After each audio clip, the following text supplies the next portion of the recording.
নমস্কার বন্ধুরা, স্বাগতা দুনিয়াতে সবাইকে ওয়েলকাম জানাই।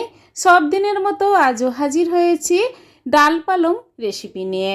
খুবই সিম্পল, হেলদি, টেস্টি আর বাড়িতে থাকা সামান্য মশলায় এই অসাধারণ ডালের রেসিপিটি বানিয়ে ফেলতে পারবেন।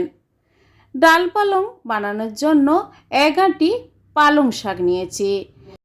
প্রথমে পালং শাক ভালোভাবে বেছে ছোট ছোট করে কেটে ধুয়ে পরিষ্কার করে নিচ্ছি।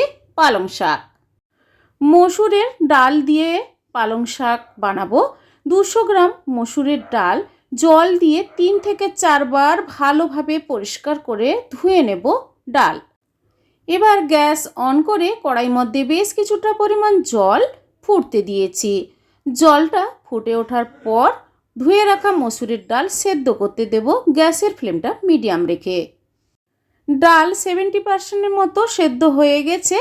এবার হলুদ গুঁড়ো দিয়ে ডালের সঙ্গে ভালোভাবে মিশিয়ে নিলাম। এবার কেটে রাখা পালং শাক ডালের সঙ্গে দিয়ে দেব। দিয়ে দেওয়ার পর নাড়াচাড়া করে ঢাকা দিয়ে মিনিট 7 রেখে দেব, তাহলে ডাল আর পালং শাকটা ভালোভাবে সেদ্ধ হয়ে যাবে। 7 মিনিট পর ঢাকা খুলে নিলাম। ডাল আর পালং শাকটা কিন্তু ভালোভাবে সেদ্ধ হয়ে গেছে। এবার আলাদা একটা কড়াই মধ্যে আমি তড়কা ছুঁক দিয়ে দেব। সর্ষে তেল 2 টেবিল স্পুন, শুকনো লঙ্কা 3টে, গোটা জিরে দিয়ে দিলাম 1/2 টেবিল স্পুন, আর 2টো তেজপাতা দিয়ে দিলাম। গ্রেট করে নেওয়া আদা 1 টিস্পুন দিয়ে তেলের সঙ্গে নাড়াচাড়া করে নেব আদার গন্ধটা যতক্ষণ না যাচ্ছে। এরপর দিয়ে দেব একটা বড় সাইজের পেঁয়াজ কোচানো। পেঁয়াজটা দেওয়ার পর নাড়াচাড়া করে দেব একটা বড় সাইজের টমেটো টুকরো করে কেটে দিয়ে দিলাম।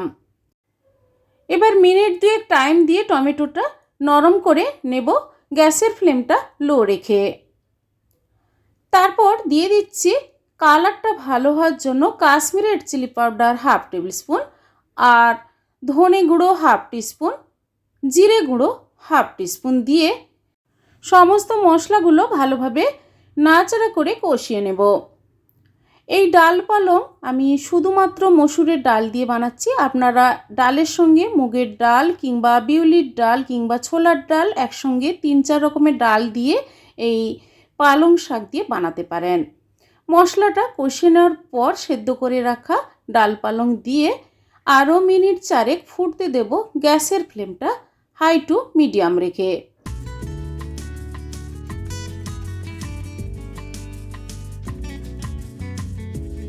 এবার দিয়ে দেব পরিমাণ মতো লবণ আর 1 টিস্পুন চিনি দিয়ে দিলাম। ডাল পালংয়ে অল্প চিনি দিলে টেস্টটা ভালো হয় খেতে। এবার নাড়াচাড়া করে ভালোভাবে ফুটিয়ে গ্যাস অফ করে কিছুক্ষণ ঢাকা দিয়ে স্ট্যান্ডিং টাইমে রেখে দেব। তারপর সার্ভ করে নেব ডাল পালং। বন্ধুরা, এই ডাল পালং বাড়িতে একবার বানিয়ে ট্রাই করে দেখুন। গরম ভাতের সঙ্গে কিংবা রুটি পরোটার সঙ্গে খেতে কিন্তু বেশ ভালো লাগবে। আজকের এই ডাল পালংয়ের রেসিপি আপনাদের কেমন লেগেছে কমেন্ট করে অবশ্যই জানাবেন, লাইক করবেন, আর আমার চ্যানেলে নতুন বন্ধু হতে চাইলে আমার চ্যানেলটি সাবস্ক্রাইব করে নেবেন। পাশে থাকা বেল আইকন প্রেস করবেন। আমার চ্যানেলে যখন কোনো নতুন রেসিপি দেব আপনাদের কাছে নোটিফিকেশান খুব সহজে পৌঁছে যাবে। আবার হাজির হব যে কোনো সময় নতুন কোনো রেসিপি নিয়ে। সবাই ভালো থাকুন, সুস্থ থাকুন। ধন্যবাদ।